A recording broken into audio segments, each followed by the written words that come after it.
고통을 당하고 있습니다.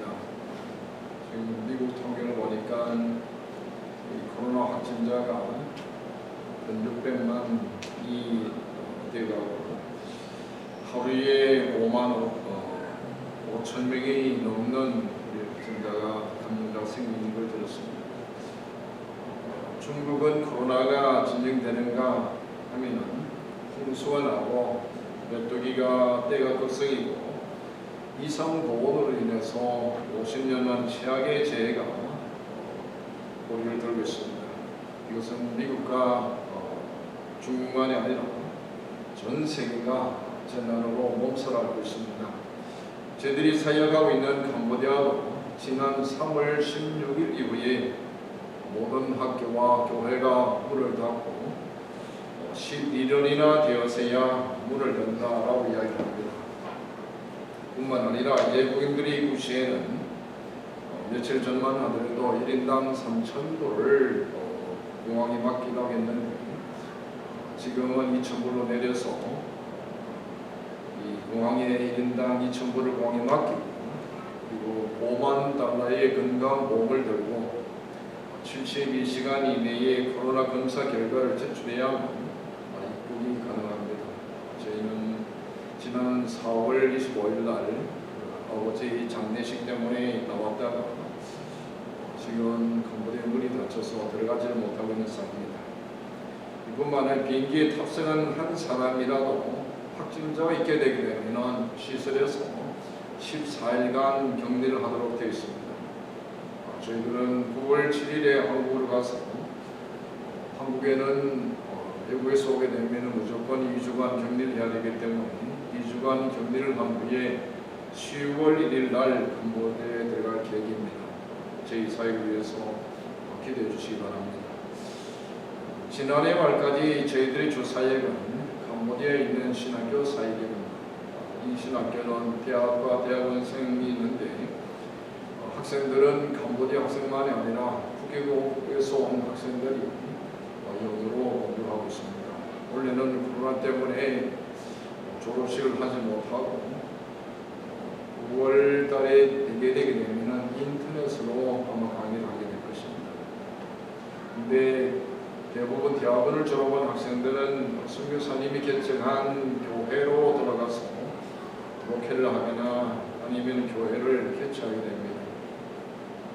왜냐하면 신학교를 세운 목적이 학생들로 하여금 신학훈련을 잘 받아서 교회를 세워서 이 캄보디아와 그리고 아시아 그리고 또 나아가서 세계를 복음하는데 목적이 있기 때문입니다. 저희들이 하는 주 사역 중에 하나는 동남아 지역에 패스럴 에듀케이션이라 해서 목회자 연수원을 세워서 장차 신학교를 세우는 사역입니다.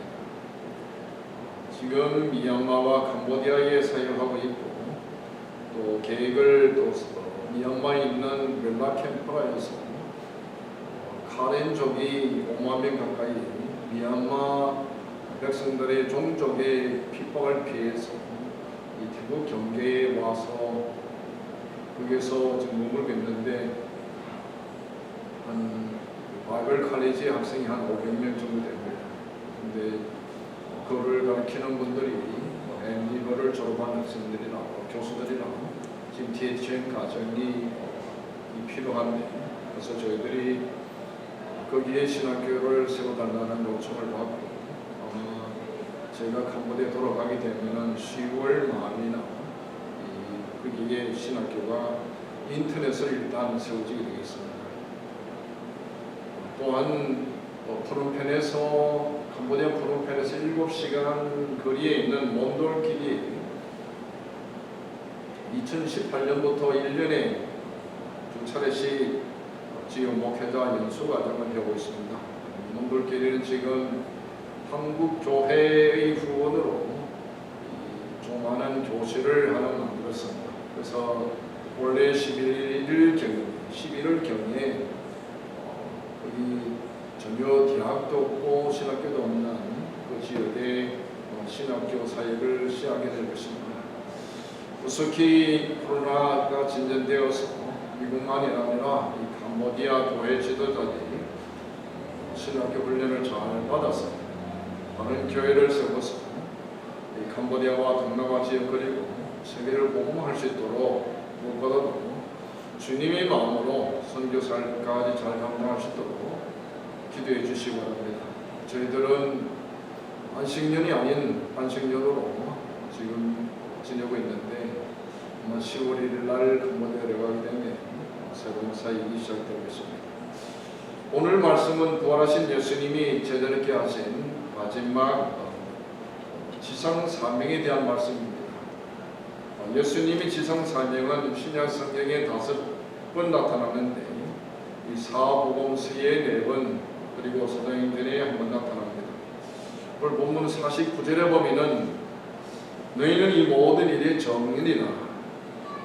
사도행전 1장 8절에 보면은 같은 누가가 기록한 사도행전에 보면은 1장 8절에 내 정인이 되리라 라고 하셨습니다. 이것은 제자들에게 부탁하신 부활하신 주님의 마지막 부탁입니다. 왜냐하면 하나님의 나라는 예수님께서 오셔서 세워지기 시작하셨고 예수님이 복음을 증거함으로 하나님 나라가 확정되기 때문입니다. 그러면 어떻게 그들이 복음이 증인이 되어서 하나님 나라를 세워 하나님 앞에 영광 돌리는 삶을 살 수 있을까 하는 것입니다. 먼저 오늘 본문에 보면은 복음의 정인이 나가서 전파할 복음의 내용이 나옵니다. 49절에 보면은 예수님께서 저들에게 이 모든 일의 정인이라 하셨는데 이 모든 일을 46절, 47절에 구체적으로 설명합니다. 그래서 한마디로 예수 그리스도의 죽으심과 부활입니다. 이 말씀 부활의 첫날 엠마오를 가는 두 제자가 24장 27절에 나타낸 내용과 같습니다. 그것은 구약을 대표하는 율법과 선지자와 시편에 기록된 예언의 말씀입니다. 전 구약을 요약을 하면은 그리스도가 고난을 받고 그리고 그리스도가 3일 만에 다시 살아나야 한다 하는 것입니다. 예수님이 제자에게 세상에 나가라고 하시는 것은 바로 예수 그리스도의 십자가와 부활을 전하기 위해서입니다. 정일이란 보고 듣고 경험한 것을 전하는 사람을 말합니다. 제자들이 예수님의 고난을 보았고 말씀하시는 것을 들었으며 예수님이 부활을 경험했습니다. 그런데도 불구하고 예수님의 부활을 깨닫지 못하게 되니까 예수님께서 직접 깨닫게 해주십니다. 그들이 복음의 의미를 경험한 자들입니다. 그들이 정의는 바로 그들이 십자가 부활을 경험하는 사람들입니다. 이것이 구약과 신약에 게시된 내용입니다. 예수님 그를 거절한 유대인들에게 성경의 내용이 무엇인가를 설명을 합니다. 우리 요한복음 5장 39절에 보면은 네가 성경에서 영생을 얻는 줄 생각하고 성경을 연구하거니와 이 성경이 곧 내게 대하여 증언한 것입니다. 구약에서 하나님께서 자기 백성들을 구원하시기 위해서 바로 보내실 메시아 그 예수님께 오심을 증거하고 있습니다. 그래서 구약에서는 부분적으로 이루어졌던 것이 예수님께서 오셔서 십자가에 못 박혀 돌아가시고 부활하심으로 이 예언들이 이루어졌습니다. 복음이 무엇입니까? 바로 예수 그리스도의 십자가 부활의 소식이 바로 복음입니다. 복음은 죄인들을 위해서 십자가에 죽으시고 부활하신 예수님을 믿는 자에게 영생을 주신다는 복된 소식입니다. 따라서 그리스도의 십자가 부활을 전하게 되면은 47절에 또 그 이름으로 제사함을 받게 하는 회개가 전파될 것이 기록되었으니 즉 제사함을 받는 회개는 이 그리스도의 공로를 통해서만 이루어지는 것입니다. 저 그리스도의 죽으심과 부활을 전하게 되면은 회개가 일어나고 회개를 해야 제사함이 있기 때문입니다. 예루살렘에 모인 백성들이 베드로의 설교를 듣고 마음에 찔려서 우리가 어찌할까 하는 사람들에게 베드로 대답을 합니다. 너희가 회개하여 각각 예수 그리스도의 이름으로 세례를 받고 제사함을 받으라. 그리하면 성령을 선물로 받으리라. 여기서 회개와 세례는 동전이 양면과 같습니다. 마태복음에는 아버지와 아들과 성령 이름으로 세례를 주고 라고 했는데 누가복음에는 그의 이름으로 제사를 받게 하는 회개라고 했습니다. 세례가 무엇입니까? 세례는 회개의 외적인 상징으로 주어지는 것이 세례이고, 회개는 바로 내적인 삶의 변화를 말합니다. 그래서 회개하여 제사함을 받으라 하는 것입니다. 그럼 사도들의 영원한 설교의 주제는 바로 예수 그리스도입니다. 사도 바울이 고린도 교회에 편지를 씁니다. 다메섹 도상에서 예수 그리스도의 십자가 부활을 경험한 사도 바울은 내가 너희 중에서 예수 그리스도와 그 십자가 못 박힌 것 외에는 아무것도 알지 아니하기로 작정하였습니다. 예수 그리스도가 하나님의 능력이요 지혜이며 그를 전할 때 재성을 얻게 하는 회개가 일어납니다. 이것이 바로 복음입니다. 복음서는 예수 그리스도에 대한 복음입니다. 누가복음은 처음부터 예수 그리스도를 전합니다. 1장 1절에 보면은 우리 중에 이루어진 사실에 대하여 누가가 경험하고 들은 예수에 대한 것을 기록하고, 그 결론은 예수 그리스도의 죽으심과 부활을 전함으로 사람들이 회개 제사함의 기쁨을 누리게 하는 데 있습니다. 이것이 바로 누가복음입니다. 다른 복음은 없습니다. 예수의 십자가 부활을 믿고 제사함으로 인도해서 용서와 기쁨을 누리게 하는 것 외에 다른 복음이 없다 하는 것입니다. 그들의 종은 그들을 전하는 사람입니다. 그들을 전할 때 거기에 생명이 있고 자유와 용서의 기쁨이 있습니다. 그들이 죽으심과 부활을 전해서 생명을 얻고 참 기쁨을 누리는 우리 복음의 정인이 되시기 바랍니다. 그럼 복음의 정인, 어디에 복음을 전해야 합니까? 이것이 바로 전도와 선교의 범위입니다. 47절에 설명합니다. 또 그 이름으로 제사를 받게 하는 회개가 예루살렘에서 시작하여 모든 족속에 전파될 것이 기록되었으니, 48절에 보면 이 모든 일의 정인이라 했습니다. 부활하신 예수님이 성천하시기 전에 마지막으로 남긴 말씀은 모든 민족에게 복음의 정인이 되라 하는 것입니다. 복음 전파가 모든 족속에 미쳐야 한다는 사실은 신구약 성경에 실제로 기록된 책이라는 것입니다. 마태복음 28장 19절에 너희는 가서 모든 민족을 제자로 삼으라 했습니다. 마가복음 16장 15절에 너희는 온 천하에 다니며 만민에게 복음을 전파하라고 했습니다. 사도행전 1장 8절에도 보면 오직 성령이 임하시면 너희가 권능을 받고 예루살렘과 온 유대와 사마리아 땅과 이런 내 정인이 되리라 하셨습니다. 이런 지상 사명은 신약의 주제만 아니라 구약의 주제입니다. 하나님께서 아브라함에게 이삭을 바치라는 테스트를 하셔서 아브라함 순종의 테스트를 통과하자 하나님이 아브라함에게 만민의 복음 전파를 예언하십니다. 창세기 22장 18절입니다. 또 내 씨로 말미암아 천하 만민이 복을 받으리니, 그동안 그 복음은 창세기 약속된 새로운 소망이었고 출애굽기의 모형으로 셋된 새로운 삶이었고, 다른 책에서 그림자로 나타나는 새로운 율법이었고, 이사야 선지자의 비전을 성취하는 것이며 전 성경을 통하여 넓게 나타났습니다.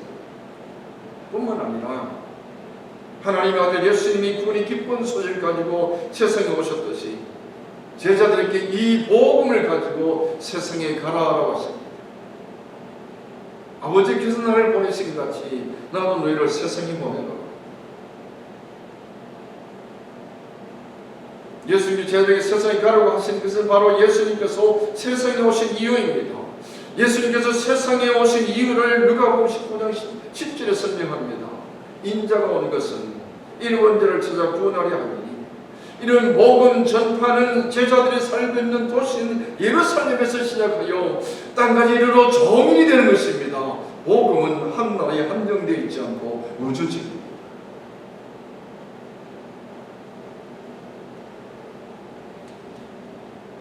가끔 목사님들과 함께 이 코로나 사태에 대해서 가끔 토론을 합니다. 이 사건을 어떻게 보십니까? 저는 그게 하나님의 메시지가 있다고 봅니다. 또 어떤 분들은 인간이 참으로 연약한 존재인 것을 깨닫게 해주신다라고 이야기합니다. 우리가 세계관을 보시게 되게 되면 창조와 타락과 구속의 역사가 나타납니다. 지금 있는 모든 현상이 이 땅에서 이 땅에서는 은혜의 시대이고 복음의 시대이고 성령님의 시대인데, 하나님께서 일으키신 모든 사건 속에는 하나님께서 그 자기 백성을 구원하시려고 하는 하나님의 구원의 계획이 거기 있다는 것입니다. 그럼 우리는 이 코로나 팬데믹을 맞이해서 우리가 조심해야 합니다. 마스크를 쓰고 거리를 유지하고 건강을 유지해야 됩니다. 그러나 분명한 것은 두려워하지 마시기 바랍니다. 하나님께서 분명하게 자기 백성들을 구원하시기 위한 계획이 바로 여기에 있다는 사실.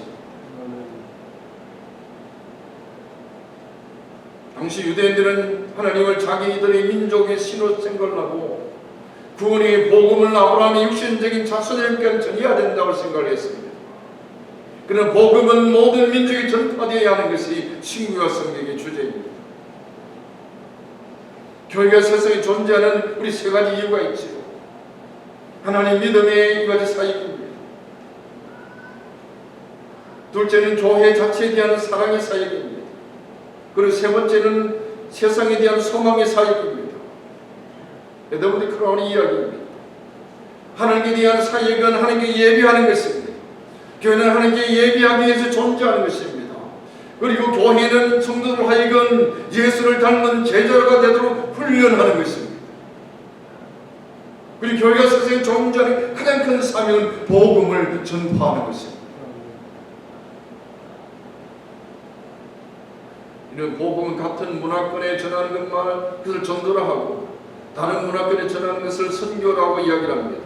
사도행전은 어떻게 복음이 땅까지 전파되는 것을 기록한 책입니다. 그래서 1장부터 7장까지는 예루살렘에서 8장부터 11장까지는 유대와 사마리아까지, 그리고 11장 19절부터 이방인의 로마에 이르기까지 땅까지 이르러 복음이 전파되는 것을 기록하고 있습니다. 사도행전 예루살렘에서 시작해서 로마에 끝이 납니다. 이것이 바로 교회가 그려가야 할 일입니다. 오늘 많은 교회들이 초대교회로 돌아가자라고 합니다. 초대교회와 하면 예루살렘 교회를 말합니다. 예루살렘 교회는 축복을 많이 받은 교회입니다. 사도들의 가르침이 있었습니다. 성경을 기록한 베드로, 야고보, 요한 등 사도들이 가르쳤습니다. 그런가 하면은 이 사람들은 떡을 떼고 나는 깊은 교제가 있었습니다. 예루살렘 교회는 모여서 깊이 사랑했습니다. 물건을 내 것 구별하지 않을 정도로 사랑했습니다. 역사상 참으로 단 한 번밖에 없는 가장 아름다운 그 영광의 사건이 바로 예루살렘 교회에 있었습니다. 이 사람들은 모일 때마다 기도에 전력을 힘썼습니다.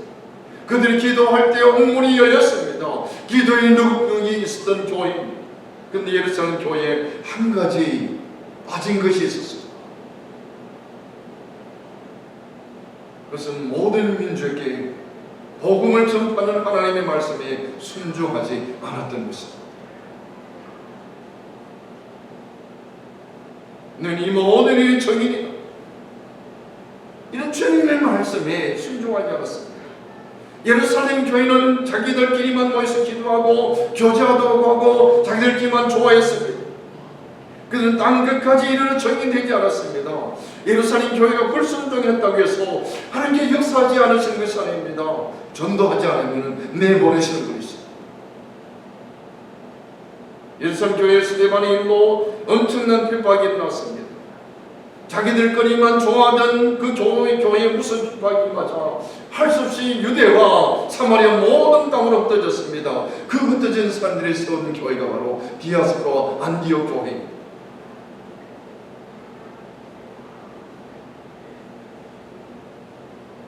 선교 전략에 보면 템포리 윈도라는 말이 있습니다. 북위 10도에서 40도 사이에 전 세계 인구의 3분의 2가 여기에 살고 있고 가장 가난한 사람들의 82%가 이 지역에 살고 있습니다. 그리고 이슬람, 불교, 힌두교의 본부가 이 지역에 있고 복음화 가장 안 된 지역이 바로 이 지역입니다. 캄보디아는 북위 11도입니다. 기독교 인구가 2% 되지 않습니다. 일본도 여기에 속합니다. 주로 아시아 지역이 이 지역에 속하고 있습니다.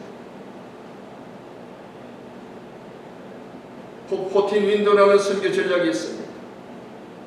4살부터 14살 사이의 전도, 어린이 전도를 말합니다. 이 시기 아동들이 가장 복음 안 되어 있고, 또한 이 시기에 가장 복음을 잘 받으니 쉬운 나이뿐 아니라 현재 그리스도인의 70%가 이 시기에 예수님을 믿은 사람이라는 것입니다. 그리고 어린이 존재 교회가 전력을 세우게 한다는 것입니다. 저희 학교 학생들이 졸업을 해서 사회가는 대상 주류가 어린이들입니다. 이 캄보디아 나라는 특히 동남아 지역에는 불교가 국가로 되어 있기 때문에 어른들은 아무리 복음을 전해도 들어가지를 않습니다. 그런데 어린이들이 자라서 10년이 되면은 큰 교회 일꾼이 되기 때문입니다. 그래서 졸업하는 학생들이 사역하는데 주로 어린이들이 대상입니다. 가서 모든 족속에 민족의 복음을 전하고 있습니다. 예수님께서 이 땅에 오셔서 하신 일이 이것이었고, 이제 성천하시기 전에 제자리의 손과 볼에 이 복음을 부탁하셨습니다. 먼저 가장 가까운 예루살렘을 가려갔습니다. 하나님께서 성도들을 교회로 부르시는 것은 하나님께 예배드릴 뿐만 아니라 말씀으로 훈련을 받아서 세상에 보내시기 위한 것입니다. 현재 우리의 땅 끝은 어디입니까? 필라델피아도 183개 이곳에 소수 민족들이 살고 있습니다. 거기에 가라는 것입니다. 가서 복음을 전하라는 것입니다. 그곳에 가정이든 직장에 가서 복음을 전하는 것입니다. 복음을 들고 나가야 생명을 구원할 수 있기 때문입니다. 그럼 저희는 어떻게 복음을 전할 수 있습니까? 이게 지상3위 약속이 납니다. 49절 보세요. 볼지어다 내 아버지께서 약속하신 것을 너에게 보내리니 너희는 이로부터 능력을 입혀질 때까지 이 성에 머물러라 하시니라. 하나님 아버지께서 약속한 것이 무엇입니까? 그 약속이 바로 성령님이십니다. 요한복음 14장 16절에 보면은 내가 아버지께 구하겠으니 그가 또 다른 보혜사를 너에게 주사 영원토록 너희와 함께 있게 하시리니, 하나님은 성령님을 주시겠다고 구약시대에 약속하셨고 예수님도 약속하셨습니다. 이 성령님이 오순절 성령 강림 때 마가의 달의 광에 임하셨습니다. 이때는 예수님께서 부활하신 50일이 되는 때입니다. 예수는 제자들에게 지상사명을 맡기시면서 성령님을 약속하셨습니다. 그래서 성령님의 능력으로 입혀질 때까지 이 예루살렘 성에 머물라라고 하셨습니다. 이것은 무엇을 말합니까? 성령님의 능력을 입지 않으면 마치 옷을 입지 않은 것과 같이 정의는 아직 준비되어 있지 않다는 것입니다. 하나님의 나라는 주님께서 다스리는 나라입니다. 이것은 군인들의 총과 칼이 아니라 정인들에 의해서 이루어지는 나라이고, 전쟁의 승포가 아니라 평화의 복음을 전방으로 이루어지는 나라입니다. 저는 신학교에서 전도할 가르치면서 세 사람씩 한 조를 지어서 내보냅니다. 세 사람 중에 캄보디아를 전혀 모르는 미얀마 학생이나 중국 학생, 필리핀 학생들도 있습니다. 그러니 캄보디아 말을 잘 할 수 있는 학생 한 사람 꼭 넣어서 통역을 하든지 아니면 직접 전하게 합니다. 복음을 한 번도 들어보지 못한 캄보디아 사람들이 복음을 듣고 영접을 해서 가까이 있는 저희 교회, 학생교회에 보낸 적이 있습니다. 전도는 결국 세 사람과의 대화입니다. 한 사람은 전도자가 있고 다른 한 사람은 전도 대상자입니다. 그리고 성령님이 함께 하시는 사이입니다. 그러므로 전도하다가 믿지 않는다고 결코 실망하지 마시기 바랍니다. 전도자 복음을 전하지만 성령께서 함께 하시야 거듭나게 하시고, 이 성령님이 함께 하셔야 신앙이 자랄 수 있습니다. 이 성령님의 능력이 무엇입니까? 죄를 이기는 능력이고 사망을 이기는 능력입니다. 이 성령으로 거듭나게 하시는 것입니다. 이 성령이 일반인 권능을 받고 복음의 정인이 되는 것입니다. 하나님 나라는 복음을 통해서 성령님의 역사에 전차적으로 확장되어가는 나라입니다. 예수님께서 십자가에 붙잡히시자 자기만 살겠다고 도망간 제자들, 이런 제자를 변화시켜서 성령님의 정인이 되게 하시는 분이 바로 성령님이십니다. 인간의 힘으로는 한 사람도 구원할 수 없습니다. 복음을 듣고 성령님을 거듭난 자가 복음의 증인이 되는 것입니다. 그럼 누가 성령을 받을 수 있습니까? 사도행 2장 38절에 베드로가 설명합니다. 너희가 회개하여 각각 예수 그리스도의 이름으로 세례를 받고 제사를 받으라. 그리하면 성령을 선물로 받으리니 죄를 회개하고 예수 그리스도를 구주와 주님으로 믿을 때에 성령님이 임하시는 것입니다. 동남아 지역에 가게 되면 가장 힘든 것이 죄가 무엇인가 설명하는 것입니다. 캄보디아에서 죄의 개념은 남이 안 모르는 데서 하는 것은 아무것도 죄가 되지 않습니다. 도둑질을 하든 사람을 죽이든 무슨 교통 위반을 하든 아무 상관이 없습니다. 다른 사람이 안 볼 때 하는 건 죄가 되지 않습니다. 다른 사람이 방해가 되지 않게 되면 죄가 안 된다는 것입니다.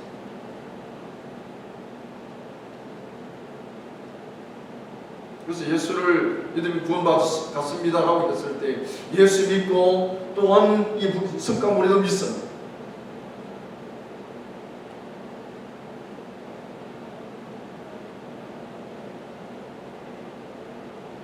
그래서 예수님은 제자들에게 위로부터 성령의 능력으로 입혀질 때까지 예루살렘에 머물라라고 하셨습니다. 이때가 바로 기도할 때입니다. 누가 참으로 그리스도의 복음을 전가할 수 있습니까? 예수 그리스도를 믿고 회개하여 제사함을 받고 성령님을 선물로 받아 성령님으로 능력을 입은 자들이 세상에 나가 복음을 전할 수 있는 것입니다. 주님은 그들과 함께 항상 함께 하십니다. 이런데 하나님 능력을 경험하는 사도 바울이 그 로마 감옥에 차디찬 그 바닥에 홀로 있을지라도 그는 이렇게 고백을 합니다. 내게 능력 주시는 자 안에서 내가 모든 것을 할 수 있느니라.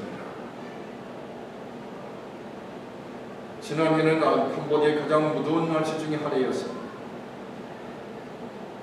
보통 3월, 4월이 가장 무더운 날씨인데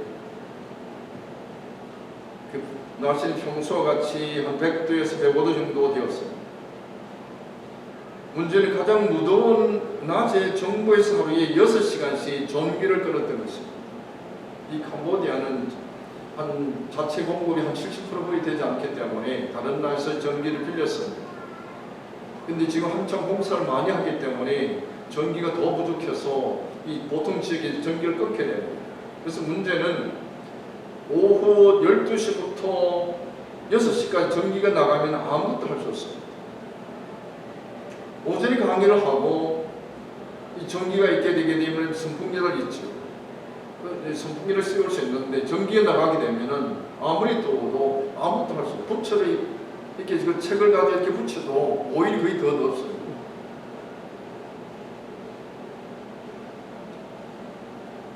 근데 캄보디아 생활에 점점 익숙해지자 저희 아내는 이제 평생 캄보디아 살고 싶다라고 이야기합니다. 미국에 오면 좀 좋잖아요. 근데 빨리 들어가고 싶은 생각이 납니다. 왜냐하면 캄보디아가 고향같이 캄보디아 사람들이 점점 좋아진다는 것입니다. 전기가 안 들어오는 무더운 날씨가 좋아서가 아니라 주님께서 제대로 함께 하시기 때문에 주님의 나라의 확정에서 그들을 섬기고 훈련하는 사역이 즐거운 것입니다. 조나단 에드워드가 쓴 데이비 브레이드의 생애와 일기라는 책이 있습니다. 이 책은 데이비 브레이드가 기록한 일기를 책으로 만든 것입니다. 이 데이비 브레이드는 굉장한 일을 한 사람이 아니었습니다. 오랫동안 주의를 감당하지도 못했습니다. 그는 대학을 졸업하고 21세에 대학교 때 21세에 개종을 하고 24살에 헌신을 해서 29세의 생애를 마쳤던 한 5년 정도 사역을 했던 질그릇과 같은 연약한 사람이었습니다. 그는 폐기력과 같이 온갖 질병에 시달린 사람이었습니다. 그는 인디안 틈에서 온 몸과 신명을 쏟아버린 이름 없는 그런 선교사였습니다. 그건 기도로 숨을 쉬었고 그들은 기도로 움직였고 기도로 섬기하다가 기도 가운데 숨을 거둔 사람이었기 때문입니다. 이런 그리의 생애는 후대에 수많은 사람들의 가슴과 생애를 뒤흔들어 놓았습니다. 1970년대 미국을 휩쓴 대각성 운동의 선구자 조나단 에드의 심장에 깊은 감명을 주었고 요한 웨슬레의 마음에 큰 전환점을 마련해 줬습니다. 이후에 현대 선교의 아버지 리온 캐리라든지 주대 헨리 마틴이라든지 순교자 짐 엘리어트의 마음을 움직여서 복음사에게 종사하도록 했습니다. 그의 생애를 보면은 참된 그리스도인의 체험이 어떤 것인가를 잘 가르쳐주고 있습니다. 그는 완전히 하나님 앞에 사로잡힌 자로서 무엇보다 그는 기도의 사람이었습니다. 그는 이렇게 말합니다. 한 시간의 기도 가운데 얻는 기쁨이 이 세상의 모든 기쁨을 능가한다라고 고백을 했습니다. 하나님은 한 평범한 그리스도인들에게 성령으로 충만하게 하셔서 놀라운 그리스도의 정인으로 삼으신 것입니다. 너희는 이 모든 일의 정인이다. 주님께서 저들에게 부탁하신 지상 사명이 무엇입니까? 죄인들을 위해서 죽으시고 부활하신 그리스도를 믿는 자에게 영생을 주시는 복음을 전해서 하나님의 나라를 세워 하나님 앞에 영광 돌리는 것입니다. 우리가 어디로 부르심을 받으셨습니까? 왜 하나님께서 나를 그곳에 부르셨습니까? 그곳이 바로 선교의 현장이 되라고 부르셨습니다. 가서 그리스도의 십자가 부활의 복음을 전하시기 바랍니다. 우리 힘으로는 할 수 없습니다. 성령님이 바로 우리의 능력입니다. 성령을 충만하셨습니다. 주님께서 어디로 우리를 부르셨든지 복음의 정인이 되셨어요. 하나님을 확장하고 함께 영광 돌리는 우리 성도교회와 모든 성도들 되시기 바랍니다. 같이 기도하겠습니다.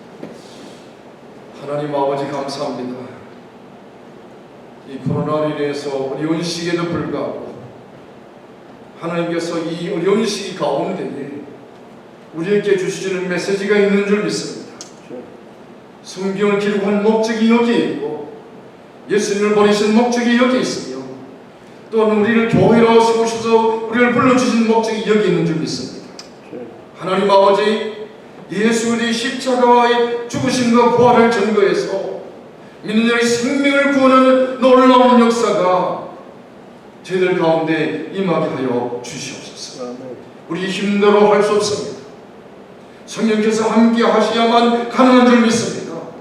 아버지 하나님, 이 어려운 시기에 성령으로 충만케 역사해 주셔서 성령으로 어려움을 이기게 하여 주시옵소서.